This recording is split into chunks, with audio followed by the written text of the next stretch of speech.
parang biglang papautak ko kakahinging ko lang. Sana bumira ka muna ng kape.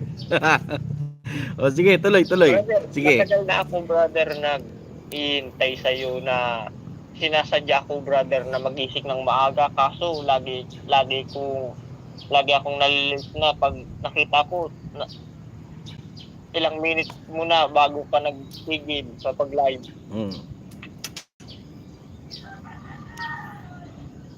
Brother, kumusta brother? Eto, kulang ng konti yung tulog ko. Tapos medyo nilalagnat ako. Ang pangit ng trip ng katawan ko eh. Pagka ganitong panahon kasi, ito yung panahon na masarap matulog, masarap kumain ng noodles, masarap kumain tuyo, sasawsaw mo sa suka, tapos may konti kang toyo at saka kalamansi, tapos lalagyan mo yung kanin mo nun. Ang trip ng katawan ko, imbis kumain ng masarap, putan, lagnatin, yun ang trip ng katawan ko. Wala akong ganang kumain, tapos nilalagnat-lagnat ako pagka ganitong panahon. Sige, ano tanong mo brother? Salamat na, appreciate yun thank you Brother, Yo.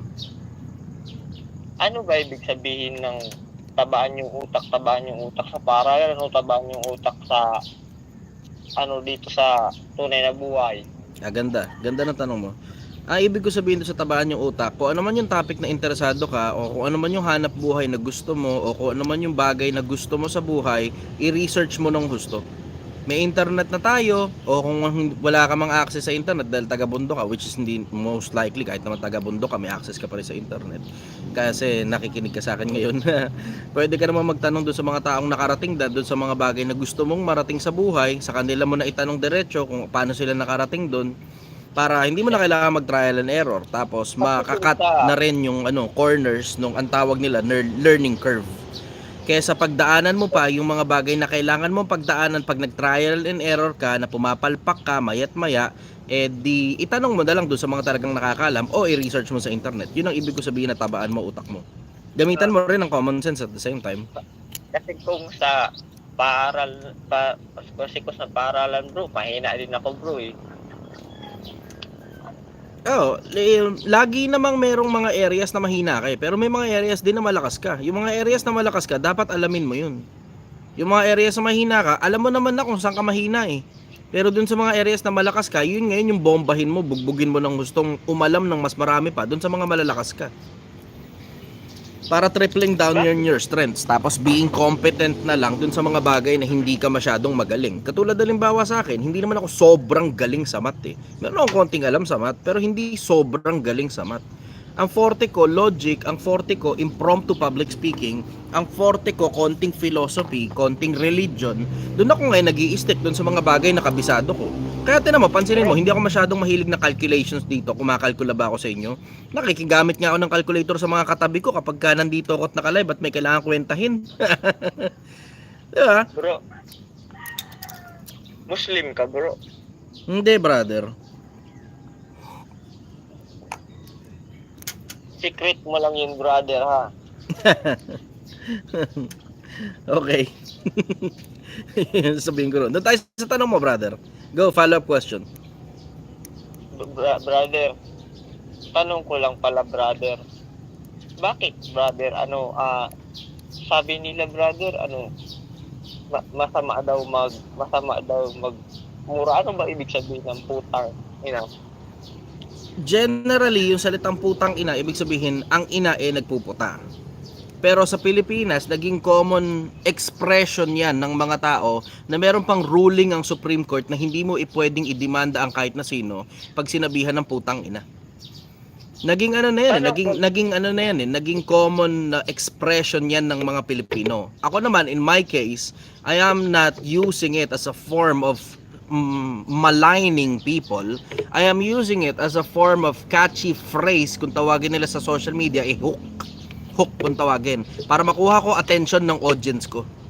Yun ang dahilan kung ba't ko ginagamit yung salita na yun. Alam ko kasi kung ano gagawin sa attention ng audience eh. Alam ko eksakto kung anong gagawin sa attention ng audience. Pero kailangan ko munang makuha yung attention ng audience bago ako may magawa sa attention ng audience. Kuha mo yan, brother? Apo, brother. Kasi halimbawa, nasabi mo nung nakaraan na kapag yung magulang na sabi mo na umaasa sa anak, sabi mo putang ina. Totoo. Sinabi ko talaga yun. Di Ano ba ibig tanong mo sabihin tungkol ng- dun? Di ba ibig sabihin ng puta, bro, sa Espanyol, pupuk. Kung gusto mong mag-stick dun sa eksaktong meaning talaga ng salita, sasablay talaga. Pero kung titignan mo, yung mismong sinabi ng Supreme Court na nasa Pilipinas tayo, ang sinabi ng Supreme Court, it is a form of expression. Hindi nga pwedeng idemanda ang kahit na sino dahil lang sinabing putang ina eh. Kung naiintindihan mo yung konsepto, dahil wala tayong magiging problema. Ganun yung konsepto. Naintindihan ko, bro. Thank you very much. Okay. Follow-up question, brother. Bakit pala, brother, yung iba, brother, nayayabangan sa'yo? Kasi pag nagsasalita ka, lagi yung kilay mo, parang naka Robin Padilla. Kahit sa Maganda yung tanong. pagkilos mo, brother, Mm. yung pagkilos mo, brother, sinasadya mo po ba yan o hindi naman? Minsan sinasadya, minsan hindi. Ganito lang kasi ako, lumaki talaga ako sa squatters area. You have to understand my background. Ang background ko, lumaki ako sa squatters area. 18 anyos ako, na squatter na talaga pinanggalingan ko. Ganito kami makipag-usap, ganito din kami makipaghuntahan sa isa't isa. Pagka nag-aaway, ganito din na itsura. So, generally, you have to understand that na ang background na pinanggalingan ko talaga ay galing talaga sa mahirap na lugar. Although, hindi mahirap si Uncle, 17 anyos pabalik, kasi namatay si Uncle, 18 ko eh. So, 17 Kilala mo anyos po ba? pabalik. Kilala Okay mo naman, po may ba? pera. Dali lang, brother, sagutin ko muna yung tanong mo, huwag muna akong putulin. Kasi hindi lang naman ikaw yung mag-isa yung may gustong makaalam nun tungkol doon sa tanong mo eh. Gusto ring malaman ng iba yun eh. Ngayon, going back doon sa sinasabi ko, 18 anyos pabalik, may pera si Uncle, okay yung pamilya, well-mannered at the same time. Ngayon, 18 anyos, paabante, nasadlak ako sa squatters area eh. Natutulog ako sa kalsada eh. So, wala naman akong choice kundi maki-adapt. Dun sa haba ng panahon na nasa squatters area ako, naka-adapt nga ako ngayon. Tapos, tsaka ako na-realize, mas maraming tao yung mahirap kaysa mayaman. So, mas nakaka-reverberate yung mga paraan ko ng pananalita sa mga mahihirap dahil yung mga mahihirap talaga target audience ko. Ang target audience ko, yung walang pera, yung walang pangbayad, yung walang kahit na ano, yung hirap na hirap sa buhay at kailangan ng tulong. Yun ang target audience ko. Ngayon, that being said, alam mo na kung bakit ganito yung bunganga ko, alam mo rin kung bakit ganito yung demeanor ko. Ang tawag nila ron mayabang. Hindi mayabang ang tawag ko doon. Ang tawag ko doon, arugante. Ang demeanor ko, arugante.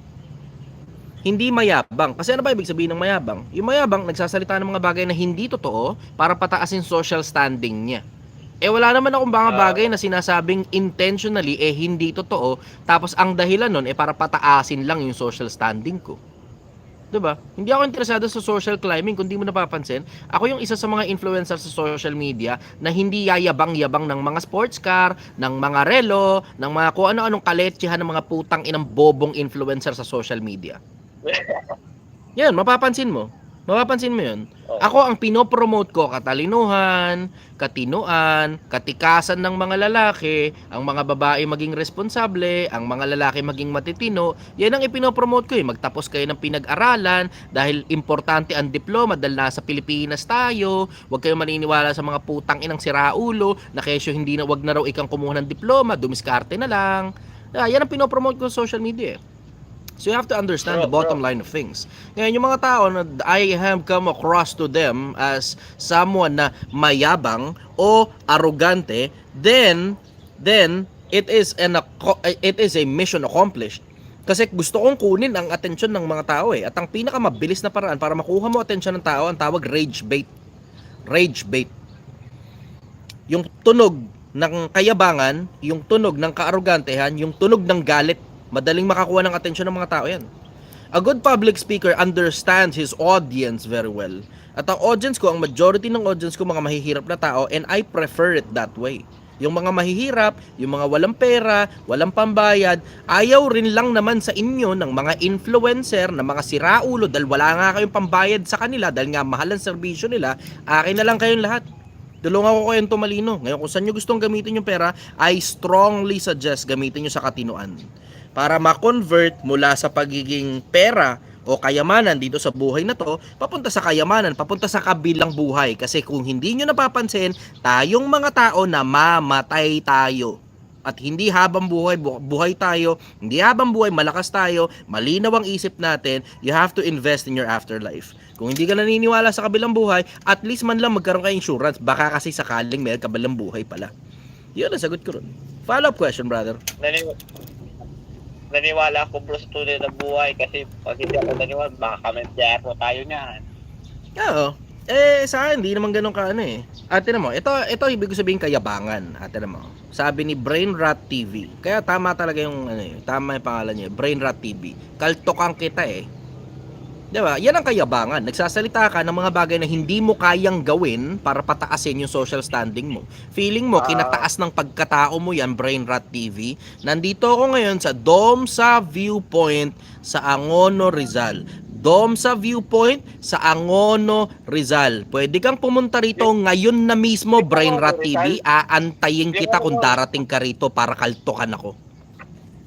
Follow-up question, brother. Malapit ba yun sa Taytay? Malapit ba yun sa Taytay, bro? Oh, nasa taas lang ng Taytay ito. Katabi lang mismo ng Taytay. Bakit bro, ano, tawag nito? Pag naririnig nila yung sinasabi mo, kasi nagsasalita ka nga, sinasabi nila, pabida ka daw, madali ka daw, Kasi bida kasi talaga ako rito sa programa ko. Madaling ipapatay, sabi nila. Nagtataka nga ako madali para sa inyo sabihin yan tungkol sa pagpapatay, ni isa naman sa inyo walang gumagawa ng trabaho. Diyan ako nagtataka tatapang na itong mga putang inan to sa social media, type kayo ng type ng kung anong baho at tain ng utak ninyo, tapos sasambulat naman pala kayo kapag kapanahon na para patunayan yan. Ang tagal ko nang nag-aantay ng papatay sa akin tingnan mo, dito sa lugar na to, wala akong kasama rito ngayon Mag-isa lang ako rito. Pakita ko sa inyo, mag-isa lang ako rito. Ayan, nakikita niyo yung buong lugar. Mag-isa lang ako rito. Ako lang talagang mag-isa rito sa buong lugar na to. So nag-aantay ako sa inyo na papatay sa akin. Nandito ako sa Domsa Viewpoint sa Angono, Rizal. Hanggang ngayon, antay pa rin ako ng antay ng gagawa ng trabaho. Mga poki ng inan yung mga bobo kayo na mga matatapang lang kayo sa pagtatype. Nandito ako sa Domsa Viewpoint. Domsa Viewpoint, uulitin ko, Domsa Viewpoint sa Angono, Rizal.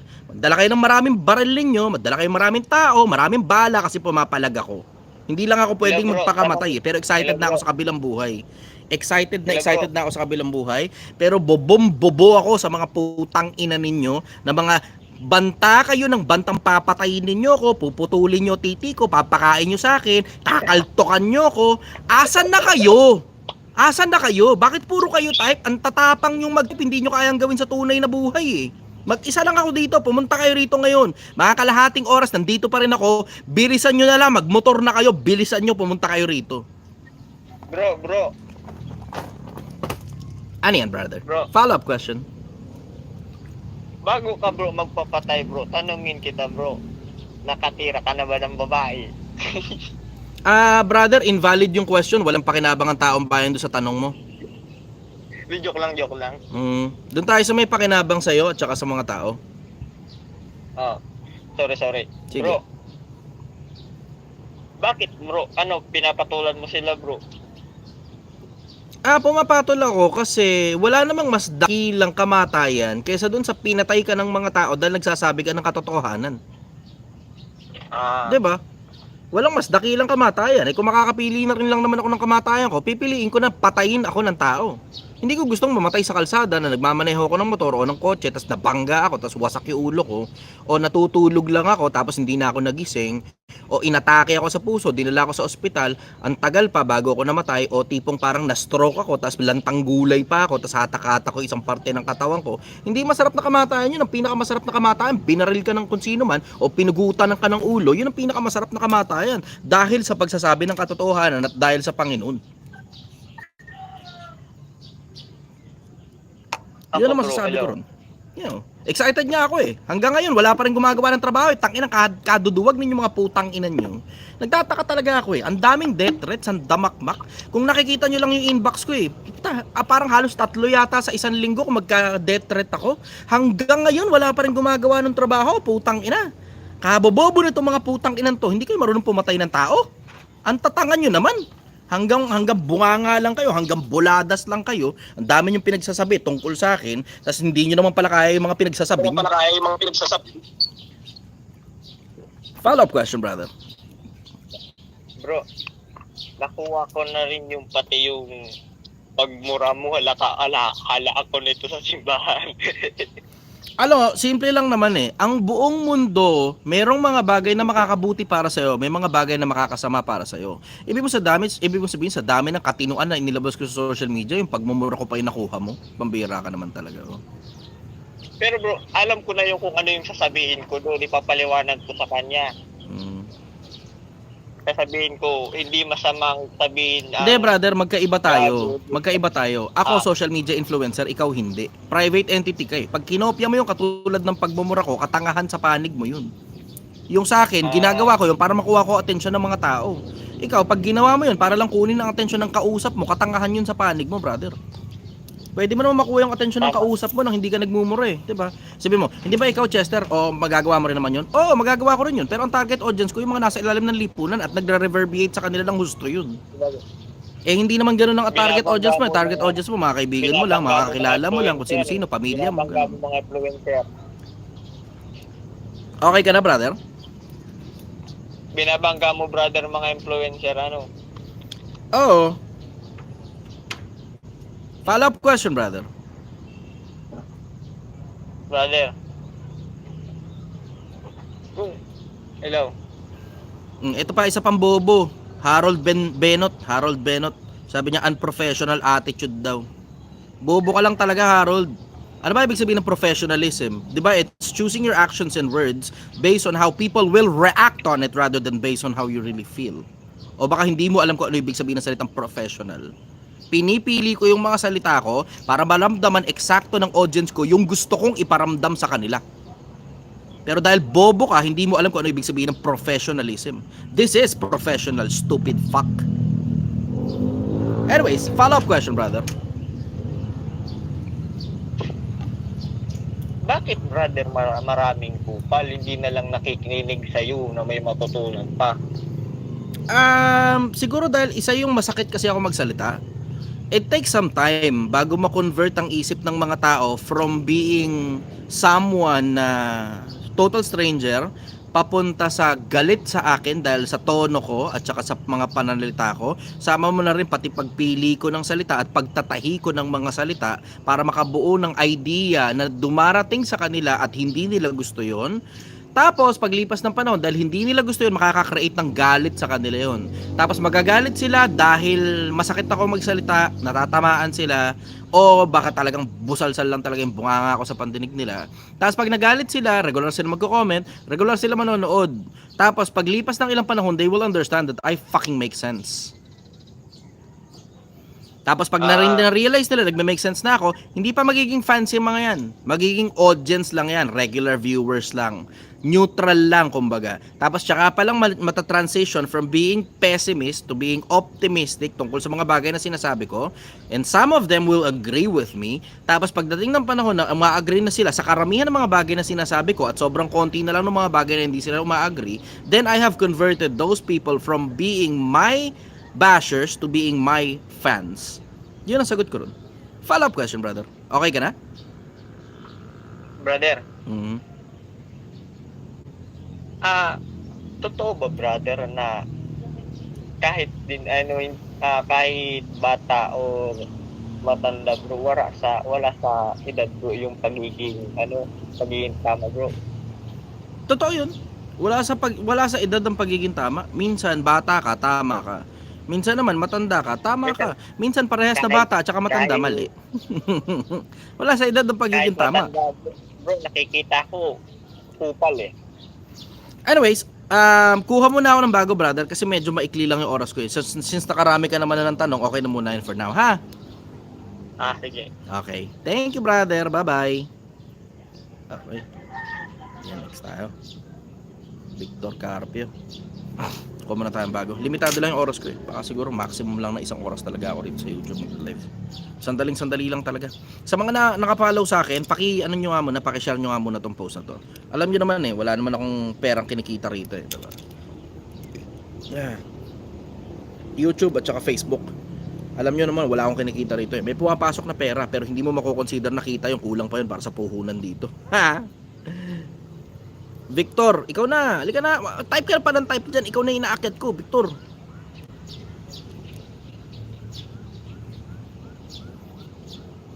Bala ka, ayaw mo. Next na.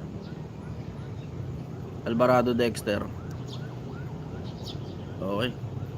Ay, may importanteng tanong daw si Alvarado. Na, go na, akit na. Alvarado, go. Oy, thank you. May nagbigay ng 10 stars. Hindi ko na naman makiklaim yun. Wala naman kasing bank account na naka-associate dito sa Facebook ko eh. May pera nga yung ano, may mga nagbibigay ng stars eh. Anyways, good morning brother. Taga saan ka? Brother, good morning. Taga saan ka? Hello, brother. Hello, taga saan ka? Taga Cubao lang, brother. Gutolan. Okay. Ano tanong mo, brother? Ano, isang tanong lang, brother. Okay. Kasi may umpisa kasi akong sabihin natin ng negosyo ba? Negosyo. May umpisa na akong negosyo. Okay.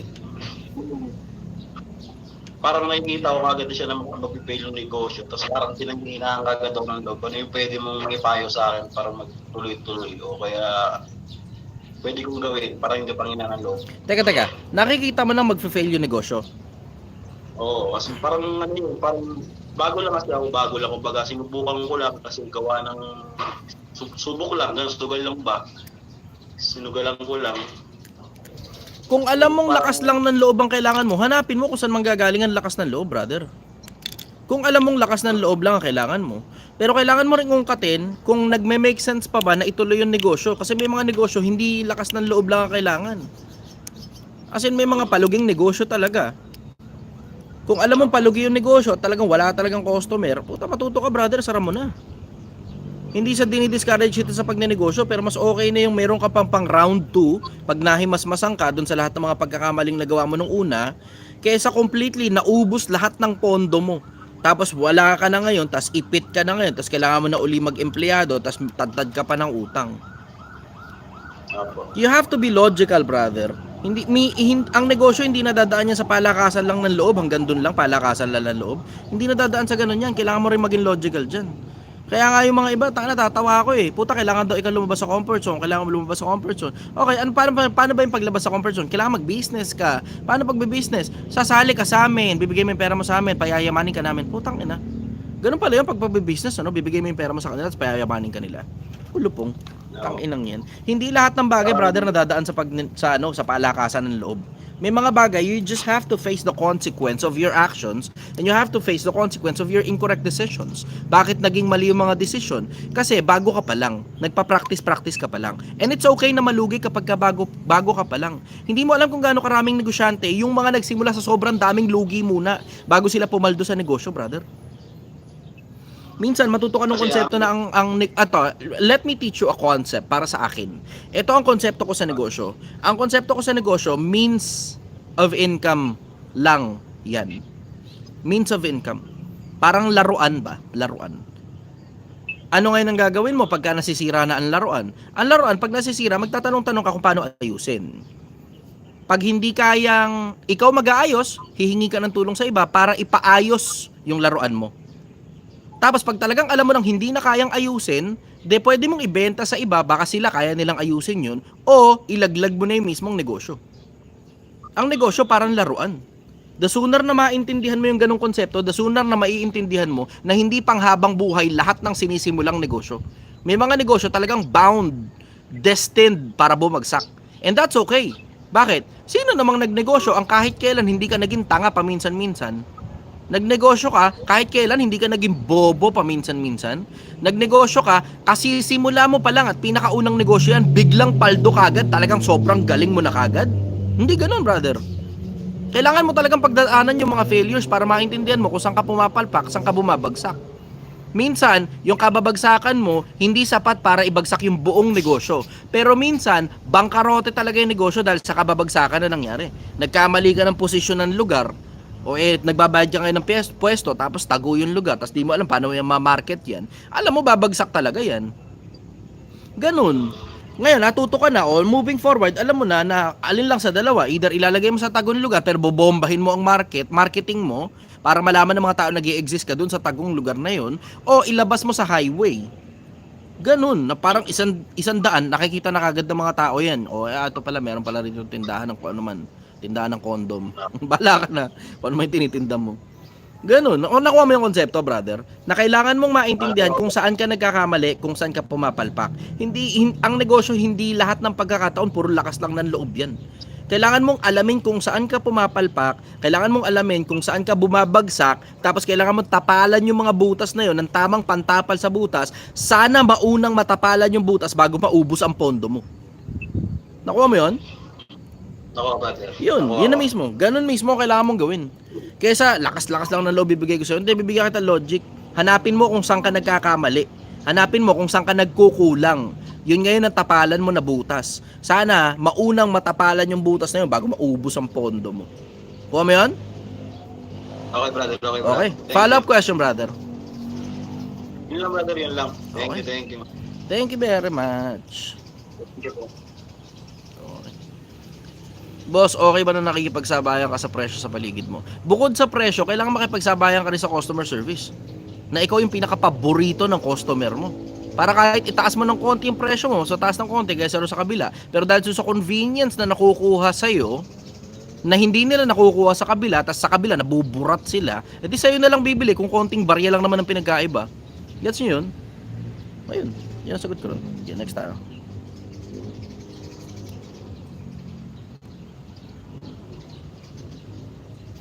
Brother, good morning. Taga saan ka? Good morning, brother. Taga saan ka? Brother, naalala mo ako. Ako yung nakaraan tumawag sa iyo nung morning. Wala akong nakikita sa screen ko, brother. Wala akong nakikita sa screen ko, so hindi ko maaalala yung mukha mo, sorry. Pero taga saan ka? Okay. Ako yung, kailan tayo? Basta last week yata na tumawag sa'yo about my business, then my work, then yung buntis yung asawa. Ah, naalala kita. Oo, naalala kita. Okay, kamusta? Okay naman. Hindi, ibig sabihin, kamusta Sige, yung negosyo at yung employment mo, pati misis mo? Actually, yun nga nangyari. Nagparamdam yung negosyo, brother. Bagsak? 3 unit yung nasira nung nakaraan. So, kailangan namin ipa-repair yun. So, May pondo pa ba? focus muna sa listing. Tapos, yun. May pondo pa ba? May pondo pa? Wait lang, brother. Nasa country kasi ako. Sige. Wait lang. Bilis lang ng konti, brother. Limitado oras ko ngayon.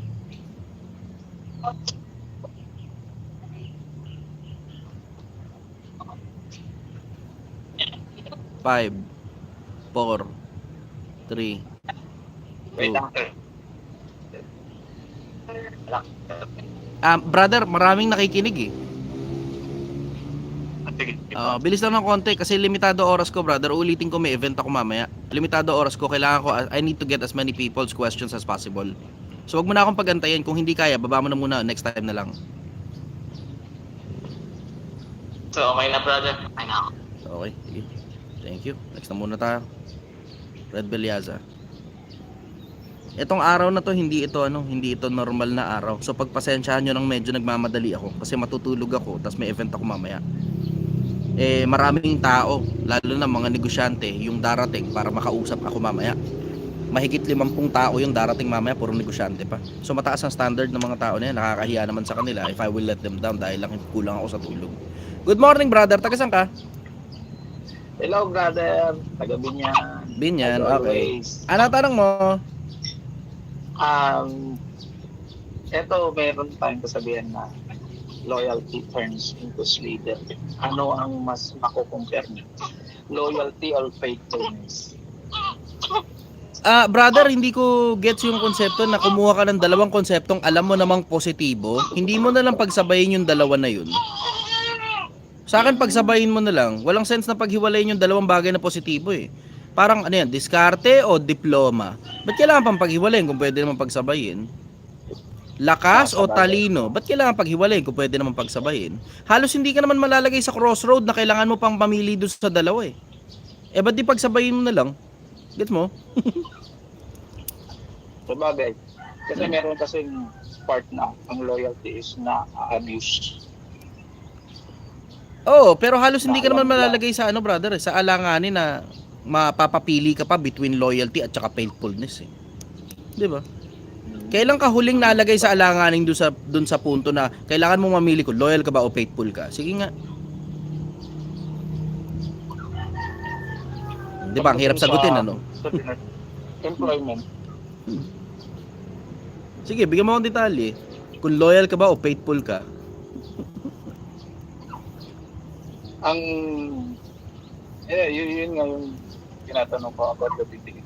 Sige, kaya nga bigyan mo akong detalye. Mas madali sa akin na makasagot sa'yo ng diretso kapag binigyan mo ako ng detalye versus ano mo yun, running rough shot at the dark na yung dalawang konseptong alam mo naman positibo pwede naman pagsabayin, pinaghihiwalay pa natin. Pag binigyan mo ako ng eksaktong senaryo, baka mas madali kita matutulungan. Sige, doon tayo. For example, you've been loyal for the company for almost 10 years or more than.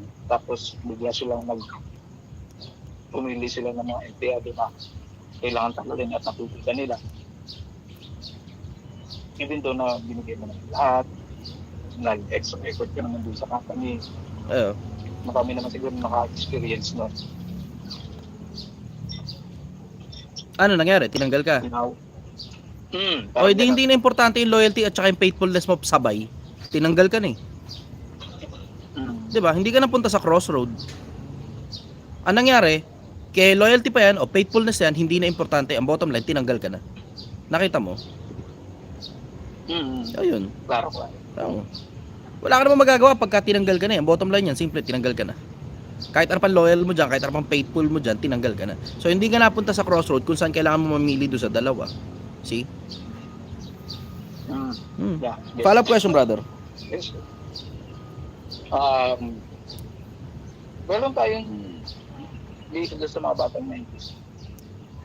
Bakit mas pinag-promote yung Juan tamad kesa sa Pedro masipag? Hindi ko alam kung ano ibig mo sabihin. Meron ka ba specific doon, brother? I mean, sinasabi nila palagi si Juan de la Cruz dahil ka sa karamihan ng Pilipino sa kanya.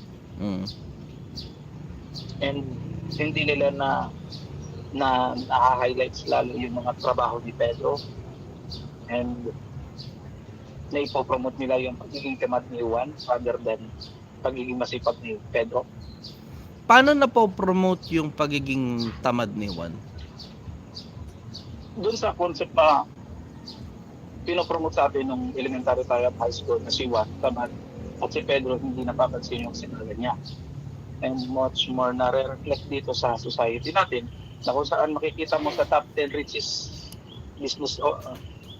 business tycoons dito sa Pilipinas is mas marami yung ibang lahi kumpara sa Pilipino. Nakikita mo yung point na bakit si Manny Villar lang na napasok doon sa pinakamayaman ng mga tao dito sa Pilipinas at mas marami yung budget compared sa ating mga Pilipino dahil na Juan de la Cruz tayo. Hindi ko nagigets yung punto mo kung paanong tamad yung ibang Pilipino at masipag yung ibang Pilipino at anong kinalaman nung kay Manny Villar at saka sa mga Chinese. Hindi ko nagigets, brother. Be very specific. Ano talaga eksakto yung problema mo? Doon tayo sa problema mo, brother, para ma-resolve natin. Kasi wala namang pakinabang yung si Juan tamad, si Pedro masipag. Walang pakinabang yung pareha sa iyo eh. Doon tayo sa may pakinabang sa iyo, brother. Bakit mas marami mas mayaman na ibang lahi kumpara dito sa sarili naman natin Pilipinas? Hindi ko alam kung saan mo nakuha yung statistics na mas maraming ibang lahi na mas mayaman dito sa Pilipinas kaysa sa mga Pilipino. Hindi ko alam kung saan mo nakuha yung statistics nun. Si siblings, Henry C, sabi na natin kapatang Pilipino yung mga yan, brother. Sabi mo, hindi sila Pilipino. Hindi sila Pilipino. Nagtatagalog nga. Lahat tayo may kanya-kanya ethnicity. Yung iba galing ng Visayas, yung iba galing ng Mindanao, yung iba galing ng ibang bansa, pumasok dito sa Pilipinas, tapos naging Pilipino sila. Yun. Hindi ba sila naturally born Filipino? Kasi nasa atin na both parents Filipino. Iyon ang immigrant mindset, brother. Ang immigrant mindset, talagang gusto talaga umalago ng buhay niyan. Yun ang immigrant mindset. Nanggaling sila sa sobrang hirap na lugar, nakalipat sila sa kabilang bansa. At ganoon din naman tayo mga Pilipino. Tingnan mo, yung mga Pilipino na nagsisipunta sa ibang bansa na babayaran ng mahal. Yung iba sa kanila nagsisiyaman pa. Immigrant mindset yun sinasabi mo, brother. Pero it doesn't necessarily follow na mas maraming ibang lahi ang mas mayaman kaysa sa mga Pilipino dito sa bansa natin. Wala akong nakitang ganung statistics kahit kailan, brother. Remember na ang Pilipino, 104 million tayo, 105. Somewhere around north of 100 million to 110 million Filipinos. Sa sobrang dami ng Pilipino, ilang piraso lang naman ng ibang lahi dito na sobrang yaman eh. Maraming mga Pilipino sobrang yaman, hindi lang natin alam kung gaano karami yaman dahil tagunga. Eh tingnan mo, ang Atong Angba kasama ba ro sa richest people? Pero alam mong bilyonaryo yung tao na yun. Merong mga taong nagsasabing bilyonaryo yan. 'Di ba? Napakaraming politiko ang mga mayayaman, brother. Baka hindi mo lang alam na hindi sila nasasama ron dahil hindi nila kailangan masama sila ron sa listahan ng mga pinakamayayaman tao dahil tinatago nga ang yaman. Gets mo? Oo. So hindi ko alam kung saan man nakuha yung konsepto at statistics na mas maraming ibang lahi ang mayaman sa Pilipinas kaysa sa mga Pilipino. Hindi ko alam yun. Doon tayo sa tanong, brother, na meron talagang pakinabang sa'yo. Yun lang muna ang tanong ko ba? Okay, sige. Thank you very much, brother. Bye-bye. Thank you, bro. Agad dito. Ay, thank you. Ano to? Milo? Opo. Salamat. Sinabi sa akin. Oo, Tubig nagmilo nga ako eh. Sorry. Ito, nagmilo ko isa. Sarap. Sinabi nga nangyari. Oh, Kaya ako nung Milo. Pwede kong Sarap. kape. May Thank you, ah. pinili niya. O, sige. salamat ah. May nagbigay sa akin Milo dito. Ha? Hindi, meron ako. Ay, wala na pala. Wala. Oh, sige, thank you ah. May nabigay sa akin ng Milo. May bibigay pa sa akin tubig. Ang sarap ng buhay ko. May basta na lang dumarating dito, nagbibigay ng biyaya. Asa na kayo, mga nagbibigay ng death threat sa akin? Ang dumarating sa akin dito, biyaya eh. Hindi naman bala eh. Inaantay ko yung mga bala nyo, mga putang ina nyo. Inaantay ko mga bala nyo. Ang dumarating sa akin dito, biyaya. Binigyan akong kape oh. Ay ano, hot choco, Milo daw. Tapos bibigyan pa akong tubig. Asa na mga putang ina, mga bala nyo, mga putang ina nyo? Wala. Wala. Nga. Puro boka, puro bunganga. Tang ina nyo. Tang ina nyo talaga, mga bobo kayo. Kinang ina nyo. Babanta ka na lang, di mo pagawin. Putang ina nyo. Tang ina nyo talaga, mga bobo talaga kayo. Bobo. Tang ina. Nakakaburat. Babantaan ka, di naman gagawin. Walang tao rito kanina. Ngayon, may tao na ngayon dito. Nagbigay pa sa akin ng Milo. Oh, asan kayo ngayon? Asan ang bala nyo, mga poke ng ina nyo? Death threat, kakaltukan daw ako. Thank you. Nagbigay pa ng tubig. Okay. Oh, wala tong isa. Okay, kung wala na masyadong maraming aakyat, pag-end live na ako. Dalawa na lang yung nakapila rito eh. 38 minutes na eh. Kailangan ko muna matulog kasi may event ako mamaya. Sabi ko sa inyo, out of the usual na araw ito, kaya medyo nagmamadali ako ng operaso. Pagpasensyahan nyo na yung medyo rude na manner ko ngayon. Sinabi ko na sa inyo, meron akong lakad mamaya. Kaya naman kung bobo ko kapag humarap ako sa mga tao. Personal pa naman yun. Tapos bumiyahe na malayo yung mga tao dahil ako nagpatawag sa kanila.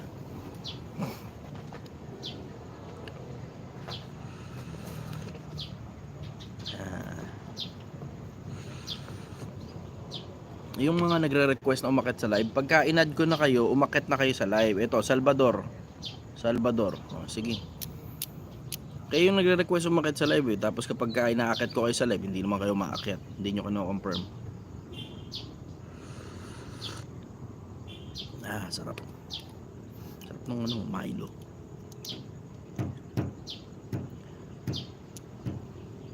Salvador, wala pa din. Okay, next tayo. Renton. Sister company ng Wanton.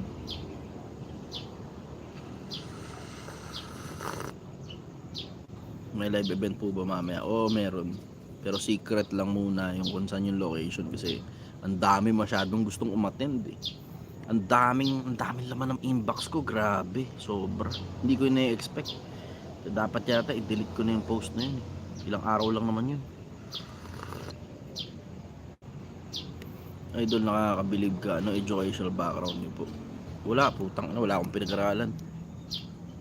Ako, undergraduate ng engineering, first year, first sem lang. Undergraduate ng engineering, first year, first sem. Hans. Sige. Pangalawang pagkakataon na to, Hans ha. Pag di ka pa rin umakyat, end ko na yung live. Ayun, okay. Ayos. Good morning, Hans. Taga saan ka, brother? Nasa ano nga ano ko eh. Sa Pasig ako ngayon. Buhay Pasig. ako. Kapit bahay. Okay. Ano tanong mo? Mabilis lang to brother kasi limitado lang oras nakakatabi nyo lang. Limitado lang ang tanong ba? Sige, go. Ano lang to? Gusto ko lang malaman ano yung unang tanong ko pala brad. Ang tanong ko lang, may sinabi ba sa Bible na gumawa ng sariling religion? Sariling ano? But hindi. May sinabi ba sa Bible? Sinabi sa Bible na pwede gumawa ng sariling religion o sariling paniniwala. Kasi marami-rami tayong religious kasi sa ibang paniniwala. Ganda ng tanong mo. Pwede bang gumawa ng sariling paniniwala? Tungkol sa bagay ng kaligtasan at tungkol sa bagay ng Panginoon, hindi. Sa bagay ng kaligtasan at sa bagay ng Panginoon, ang magpapakilala tungkol sa bagay ng Panginoon, ang pagpapakilala tungkol sa bagay ng mga tao, ang mga tao. Ang magpapakilala tungkol sa mga bagay ng Panginoon, ang Panginoon. So siya lang yung may karapatan na magbigay ng paniniwala tungkol sa sarili niya. Kasi siya yung sasampalatayanan eh. So, sino ba dapat yung gumawa ng paniniwalaan, ng impormasyon na sasampalatayanan ng mga tao? Yung sasampalatayanan. Siya dapat na Diyos yung dapat gumawa ng mga bagay na paniniwalaan nating mga tao. Kasi kung hindi siya gagawa nun at tayo lang mag-iimbentuhan lang sa isa't isa, ayan, ganyan talaga mangyayari. Tignan mo, katulad ng dami ng religion ngayon, nag-imbentuhan lang sila. Diba? Ang dami-dami niyan eh, mga nag-imbento lang eh, mga shagade shapa po. Yung mga yung mga nag-i-speaking in tongues. Tingnan mo, inimbento lang nila yung speaking in tongues nila eh. Kasi yung nababasa kong speaking in tongues sa Biblia, may interpreter. Yung isang pagkakataon na walang physical human being na interpreter, ang nag-interpret yung Espiritu Santo ng Diyos. Merong interpreter pa lang, nag-i-speaking in tongues. So hindi siya shagadi po. Hindi siya ganun. Hindi ganun. Na walang nakakaunawa, walang nakakaintindi kung ano ibig sabihin ng mga pinagsasabi nyo. Walang ganun sa Biblia. Wala akong nabasang ganun sa Biblia. Kahit balibalik ta rin mo, wala ka mababasa sa Biblia na inutos ng Diyos na mag-speaking in tongues ka tapos dapat walang nakakaintindi katulad ng mga putang inang yan. Yan, inimbento na lang ng mga tao yan eh. Bakit nagkakaroon ng mga ganyang imbento ng mga tao? Kasi nga, greedy nga kasi ang mga tao dahil sa pera. Kaya naglalagay sila ng mga ganyang wala kakwenta-kwentang basurang mga seremonya para kunin lang yung pera ninyo. Tingnan mo, karamihan ang common denominator ng mga ganyang klase ng mga pastor na nag-iimbento ng kung anong kaletsehang mga aral. Tignan mo, ang takaw sa pera. Ang takaw sa pera, yun naman papansin mo eh. Tignan mo, pansinin mo, akong influencer, pwede naman akong maging matakaw sa pera eh. Bakit pwede ako maging matakaw sa pera? Dahil hindi naman ako religious leader eh. Pero tignan mo, nagpapa-event ako libre. Ba't ako nagpapa-event ng libre? Itong mga pastor na to, walang libre. Walang konting kibot sa kanilang libre. Lahat may bayad, lahat 10%. Ako diretsahan, yung dahilan kung bakit nagsisidami yung mga religion kasi iba-iba kasi ang iba-iba ang intensyon ng mga tao sa pangangaral sa mga tao rin. Iba-iba. Yung iba kampi-kampi. Nakasulat naman sa Biblia, sinulat ni Pablo yan eh. Yung iba pinangangaral si Kristo sa kampi-kampi. Yung iba pinapangaral si Kristo dahil sa salapi. Yung iba pinapangaral si Kristo dahil sa mabuting kalooban. Iba-iba talaga intention. So magkakaiba-iba talaga pati mga aral lang mga yan. Depende sa kung ano intention nila. Pag ang intention nila magkampi-kampi, magpaparami ng miyembro yan. Sobrang daming miyembro para pagka napaaway sila, kuyog. Meron namang mga iba na parang, alam mo yun, ang dahilan kung bakit sila nagre-religion para magparami ng pera. So maririnig mo sa mga aral nila, puro pera. Walang kamatayang pera. Tapos yung mga tao naman na nangangaral ng mabuting kalooban, alam mo, maririnig mo, hindi puro pera yun. Hindi puro pera. Tingnan mo kapal ng Biblia, hindi mo puro pera nakasulat dyan eh. Sa dami ng pinangaral nila, pera lang. Pera. Yun ang sagot ko ron. Hindi tayo pwedeng gumawa ng sarili nating paniniwala. Ang magbibigay ng paniniwala sa atin dapat ang Diyos. Ano ibig sabihin? Ang Diyos nagpasulat ng mga libro. Bahala ka na lang kung Biblia o Quran, kung ano man ang pinaniniwalaan mo. Kaya nga sinasabi ko paulit-ulit sa inyo, kung ano man yung religion mo, may sinulat na libro tungkol dyan, basahin mo yung lumang libro. Pag wala ron sa lumang libro, alam mo nag-iimbento ng bago yung putang inang nangangaral kung sino man yan. Kuha ko, Brad. Yun ang sagot ko ron. Follow-up question, brother. Pangalawang tanong ko, Brad. Hmm. Ito naman. Brad, tanong ko lang. Ano na bang maging sobra sa lahat ng bagay? Sobra sa dito. Lahat ng bagay na sobrang masama, brother. Lahat ng bagay na sobrang masama. Everything in excess is bad. Ngayon, nagkakatalo na lang kung madadamage ka ba nung masama na yun o hindi. Sobra na lang. Kasi tinan mo, pag nasobrahan ka halimbawa sa pera, sobra ka sa pera, 'di ba? Pag sobra ka sa pera, mapapansin mo na kung ano nangyayari. Isinusugal ang pera, ipinambababae ang pera, gumagawa ng katarantaduhan gamit ang pera. Pero tignan mo, kahit gaano karami yung pera mo, pero sapat sa'yo yung pera mo, yung pera iniipon, nilalagay sa bangko para in case of emergency, magkaroon ka ng sakit, kahit papaano may pantuwang ka. Hindi mo masasabing sobra-sobra yung pera na yun na nandun sa bangko. Kasi for emergency purpose yun eh. Tapos yung iba pang sobra bukod dun, itinutulong mo na sa kapwa-tao mo na nakakapagpakain ka ng kapwa-tao mo o nakakagawa ka ng kahit na ano, napapakinabangan ng kapwa-tao mo. Hindi mo ngayon masasabing sobra pera ng tao na yun. Yung pera niya sumasapat para sa kanya sa pangangailangan din ng iba at sa pangangailangan ng kung sino mang humingi ng tulong sa kanya. Yun. Pero alam mo na pag sobra na makikita mo yun, nakakasama na sobra Lahat ng sobra nakakasama. Kaya tinan mo, pag dumami pera ng mga tao tapos sobra-sobra na, alam mo sobra-sobra pera ng tao pagka tarantado na yung kagaguhan na yung ginagawa niya sa pera Alam mo na sobra na. Ay, sukat puta. Nagmamaneho ka, 'di ba? Iganyan-ganyan mo ngayon yung yung video-video ka ngayon. Ang gago. Alam mo na sobra ka sa pera no pagka ganun ka na. 'Di ba? Lakad-lakad ka, 'di ba? Tapos yabang-yabang ka. Alam mo na sobra ka na sa pera pagka ganun ka, umakyat na sa ulo mo yung pera mo. Alam mo na sobra na 'yan. Bakit? Yung simpleng konsepto 'di ba? Supposed to be habang tumatayog ka, natututo ka yumuko. Habang tumatayog ka, lalo ka yumayabang Alam mo na, sobra ka na sa pera, pagka ganyan ka, umaakit na sa ulo mo yung pera mo. Yun ang masasabi ko ron. Lahat ng bagay na sobra masama, brother. Kahit nga tubig hindi mo iniisip na makakasama para sa'yo. Pag sumobra tubig, tinan mo, lunod ka. Pag may sakit ka sa kidney, hindi ka pwedeng inom ng tubig. Hindi pwede. May sapat na bilang lang ng dami ng tubig na pwede mong inumin. Follow-up question, brother. Last question na lang to, Brad. Brother, meron akong question. Hindi ko maintindihan sa kapwa ang trabaho. Kaso ayoko na talagang pansin. Kaso yung nakakagaba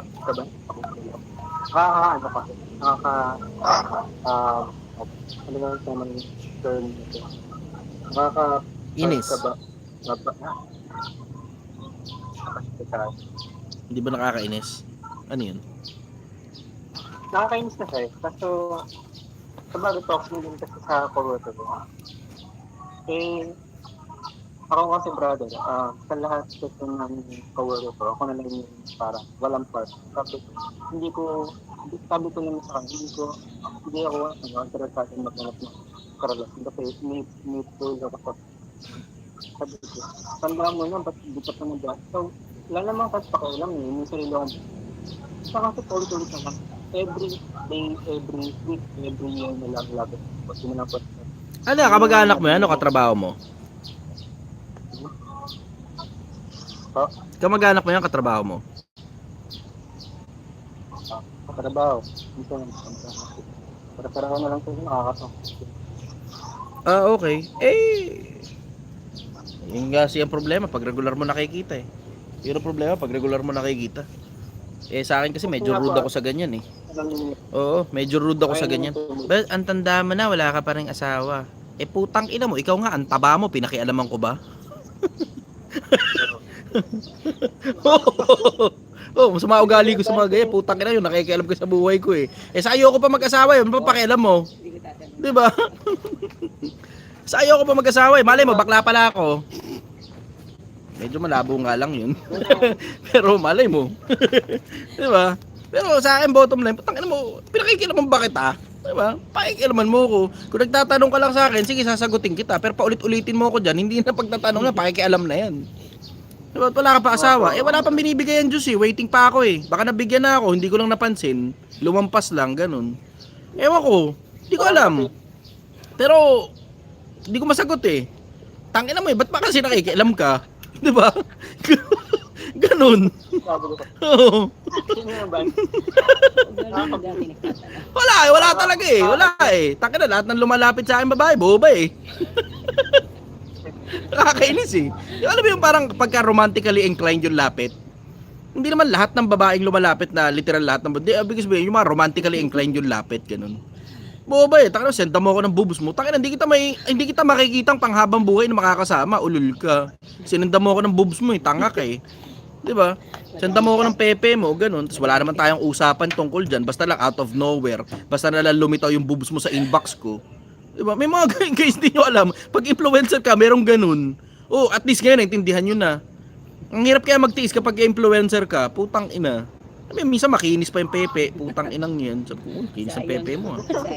Sabi ko lang sa isip ko, eh syempre, hindi mo naman pwede sagutin ng ganun yun. Wala, ang sagot ko na lang, salamat po sa pagmamahal at suporta. Oh. Hindi, wala eh. Putang ina eh, di ba? Pagka kinana mo yun, malay mo ba, baka putang ina, trap pala sa iyo ng mga siraulo yan at hindi pala totoong babae yun at nakuha lang pala sa kung saan mang, di ba, screenshot lang pala ng Pornhub yun tapos sinend sa'yo. Di ba? Hirap eh. Ang hirap pagtiwala sa mga tao eh. Lalo na bait yun eh. Di ba? Pain yun eh. Pain eh. Pinapainan ka tapos yung pain in relation pa sa animal instinct mo. Eh putang ina, delikado yan. Delikado yan. Di ba sana kung nakikipag-chat-chat ka sa akin, ganun, kwento-kwentuhan tayo tungkol sa weather, ganun, rocket science, di ba, astrophysics, okay yan, solve tayo dyan. Kwentuhan tayo dyan, okay yan, babae ka, ayos, matalino, oh, di ba? Kwentuhan, masarap pa kwentuhan, ayos, good, na-entertain ako. Pero tang na out of nowhere, senda mo akong pepe mo, tang na hindi ko naman hinihingi sa'yo yan. Di ba? Ano yan, ba't nagkaganyan? Di ba? Ano, freebies yan, ganun? Ay, ang bait-bait mo naman, Chester. Sige, sisendan kita ng picture ng pepe ko. Takinan lala, di ba? Putang ina, di ba? Ang hirap kaya mag-influencer ko, alam nyo lang. Ang hirap mag-influencer ko, alam nyo lang. Just so you know, ang hirap mag-influencer. Kaya nga naintindihan ko yung iba kung paano yung ibang influencer, ginagamit nila sa katarataduan yung influensya nila eh. Ang daling ma-wash out eh. Ang dali, puta. Biro mo na nakaraang pangangampanya ng ano tawag dito? Pagsasubmit ng form for candidacy, ang daming nangungulit sa akin, willing to fund pa. Gusto ko pondohan para kumandidato daw, ika. Hindi, ayoko putang, hindi nga ako interesado. Hindi talaga ako nagsabit ng Hindi ako interesado sa politika, putang na, paulit-ulit na tayo dyan. Hindi ako interesado sa politika. Pero may perang binabato sa akin ng mga tao. Sa sugal lang, pinakamalaki offer sa akin, 1.7 million eh. Tapos wala akong kailangan gawin bukod sa ikakabit ko lang dahil sa ganito, Chester, ikakabit mo lang yung pin, yung tawag dito? Yung link sa comment section. Sabi ko, paano kayo kikita ron pagka ganun lalagay lang yung link doon? Kami nang bahala ron. Sabi ko, hindi putang ina mo. Kailangan maintindihan ko yan. Kayo lang nagkakaintindihan, tapos ako mukhang tanga. Nagkabit ako ng ganyan dyan sa comment section ko. Sabi ko, paano yun? Hindi po promote ko kayo. Hindi ka, kahit hindi mo na i-promote yung sugal. Sabihin mo pa sa mga tao, huwag silang magsugal. Basta kabit mo lang doon sa baba. Putang ina, sabi ko, good deal yun ah. Good deal. Putang inang yan. Teka muna. Teka. Sabi ko ako. Teka, good deal yun ah. So, kakabit ko yung link ng sugal sa baba ng comment section. Tapos, 1.7 million bibigay nyo sa akin isang buwan. Paano kayo kikita doon? Kasi, huwag tayo maglokohan. Kailangan nyo makabawi sa 1.7 million na binigay nyo sa akin. Huwag tayo mag-ululan. Nagnenegosyo rin ako, naiintindihan ko yung ganyan. Ano ko, tanga? Kasi Chester, ganito yan. Sabi ganun. You have enough credibility for people to check the link dahil lang ikinabit mo dun sa comment section. Alam ko na yan. Okay, alam mo na. Let me translate that. Sabi ko ganun. Magtropa naman tayo. Huwag isasama loob. Sabi ko ganun. Let me translate that. So, ibig mo ba sabihin, gusto mong sirain ko yung reputasyon na pinilit kong buuin para lang sa 1.7 million. Bakit? Kasi, nakakabit ko yung link dun sa baba. Tapos, wawasakin ako ngayon ng mga tao dahil nagpo-promote na ako ng sugal. Ganun ba ibig niyo sabihin? Kakalat lalo video eh. Bakit kumalat? Kasi nga nagpo-promote na ako ng sugal. Hindi dahil nagme-make sense yung mga bagay na sinasabi ko, kundi dahil nagpo-promote na ako ng sugal. Eh sabi ko kako, ipagpatawad nyo na. Magtotropa tayo, pagpasensyahan nyo na muna, not today. Yun yung sagot ko. And that's another term for, alam yun, Not tomorrow. huwag tayong mag-away, magkakaibigan tayo, hindi ko lang maipopromote yung pagsusugal, kasi kahit pa sabi mong huwag ipopromote at sabi mong huwag magsugal, eh, nasa comment section mo pa rin eh. Ano tayo, naglolokohan? Diba, tatanggap pa rin ako ng pera galing sa inyo eh. Eh, sabi ko kako, pagpasensyahan nyo na, hindi ako interesado sa sa ganung klase ng transaction. Siguro sa ibang transaction na lang mag-usap tayo. Kasi, mga kaibigan ko itong mga to eh. So, ayoko naman barahin na putang ina mo, di ba? Mga kaibigan ko eh. So, naghihinay-hinay din ako kasi may mga pagkakataon kasi, may mga ibang bagay na alam mo yun, nag-e-enjoy akong kakwentuhan din sila. Diretso, nag-e-enjoy din ako. Masarap kakwentuhan yung mga tao, matatalino mga tao yan, dami nilang pera eh. Yun ang napapansin ko, pag ang tao dumadami pera, hindi naman automatic na tumatalino. Pero merong mga iba sa kanila tumatalino talaga, katulad nitong tropa kong dating bobo eh. Nung nagkaroon ng sobrang daming pera, galing nga lang sa masama, tumalino. Sabi ko, umutang ka naman, masarap-sarap ka ng kakwentuhan ngayon ah. Ito, tubako pa kami. Tubako pa kami ng tropa eh. Sabi ko, pero yun nga lang, dahil nga dun sa hindi nga ako interesado eh. So sabi ko, I need to politely decline the offer. Polite, magalang na pasensya na, ipagpatawad nyo na. Ibang transaction na lang. Kung meron kayong ibang transaction na gusto nyong, di ba, i-promote ko, tapos maayos naman yung transaction, siguro baka mapagbigyan doon sa ibang transaction yun. Pero tungkol sa sugal, pasensya na kayo. Masisira ako eh. Pero bukod doon sa masisira ako, masisira audience ko, nakakaawa na may mga tao. Nagtitiwala sa akin mga tao, parang tinulak sa bangin yung mga tao, di ba? Ayoko, pasensya na. Kahit magkano pa yung offers mo sa akin, hindi ako tatanggap. Pagpasensyahan nyo na. Politiko lalo, ang putang ina, halos ko lang 10 million offers. Very tempting. Sorry mga tropa. Mahal ko kayo. Very tempting. Mga tropa kasi, alam mo, masarap sila katubakuhan, mga politiko, masarap kakwentuhan yung mga yan eh. Ang problema nga lang, nung nare-request sa akin, promote ko sila, go-offer halos 10 million. 8. Sabi ko, ba't si Diwata? Ay, putang ina. Sorry. Tangina. Erase. Wala kayo narinig. Ang laki ng offer eh.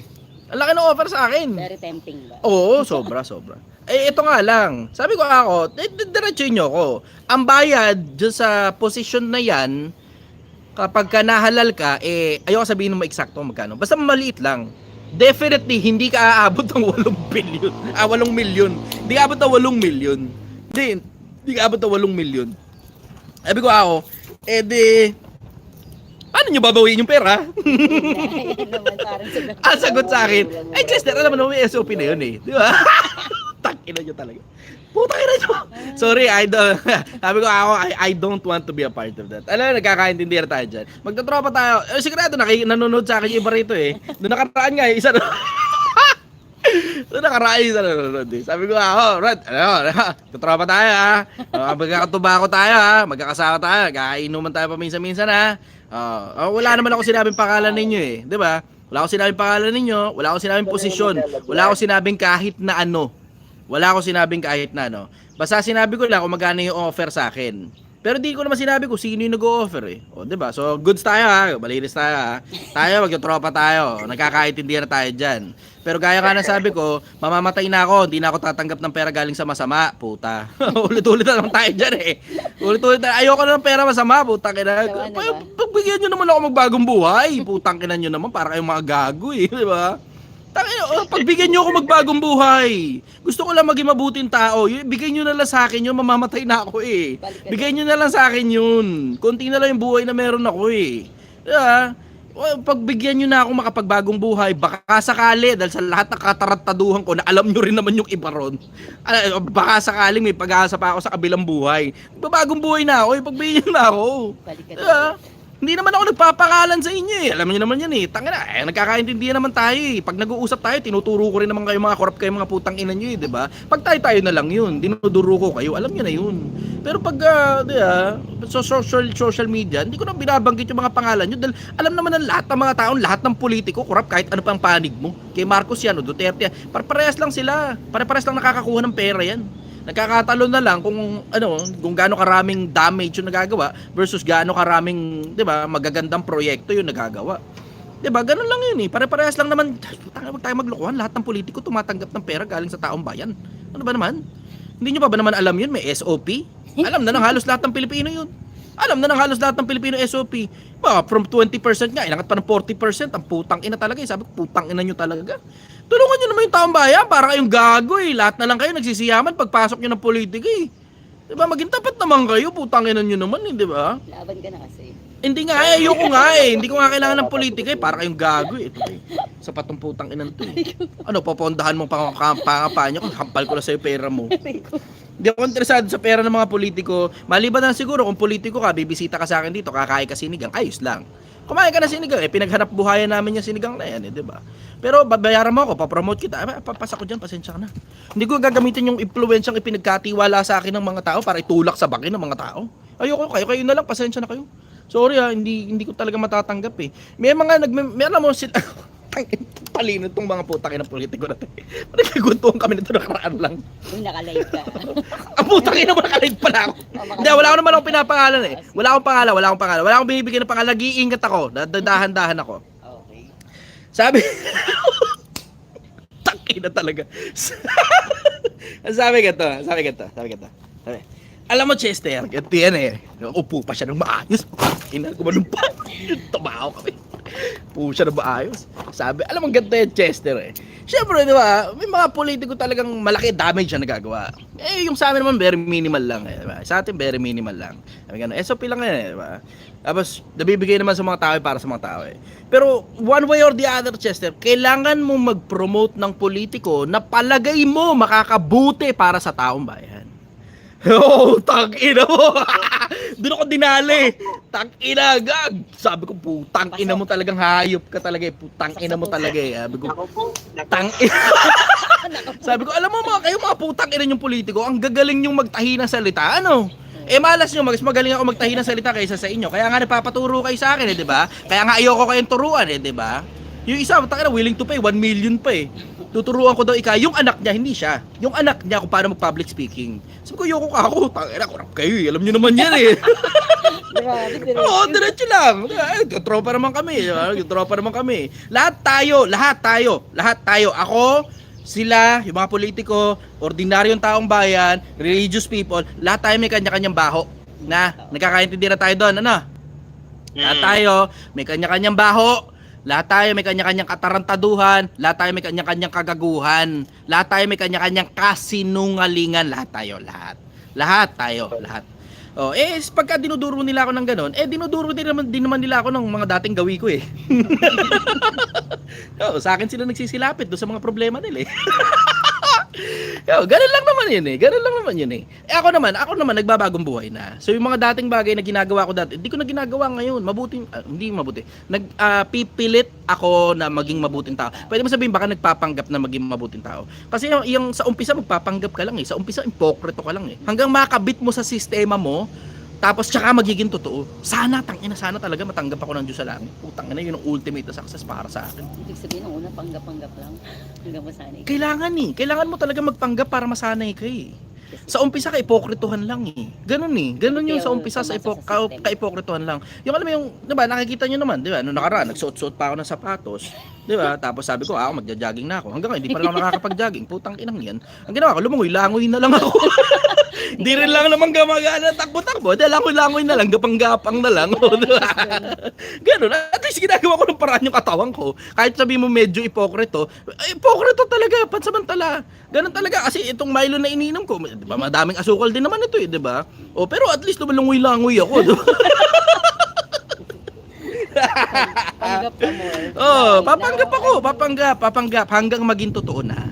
Yun ang target to sa pagpapanggap na yun, dapat maging totoo. Kasi yung parang, alam mo yung bagsakan na, di ba? Yung ngayon, hindi ako makapag-jogging, swimming lang muna, ganon. Lakan tiyan ko eh. Tapos, alam mo, tamad talaga ako eh, di ba? O, ginawa ko na lang, dinugas ko na lang doon sa swimming na yun. Diba? O, mamaya, magsiswimming na naman kami kasi may event kami, ma'am. Ay, putang ina mo. Alam, 1 oras na, napasarap ang putang ina. Napasarap. Nakalimutan ko na rin kung ano yung tanong mo eh. May event pala ako mamaya, puta. Okay na muna yun. Sagot na. Okay, sige. Maraming salamat. I love you all. Bye-bye, Pilipinas. See you later. Yung mga pupunta mamaya, magkita kita tayo mamaya. Yung mga hindi makakarating, next time na lang kayo. Bye-bye.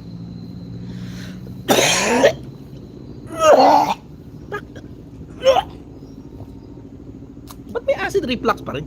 Wala namang caffeine itong Milo. May acid reflux pa rin ako. Bakit nag-live ka pumunta ako dito?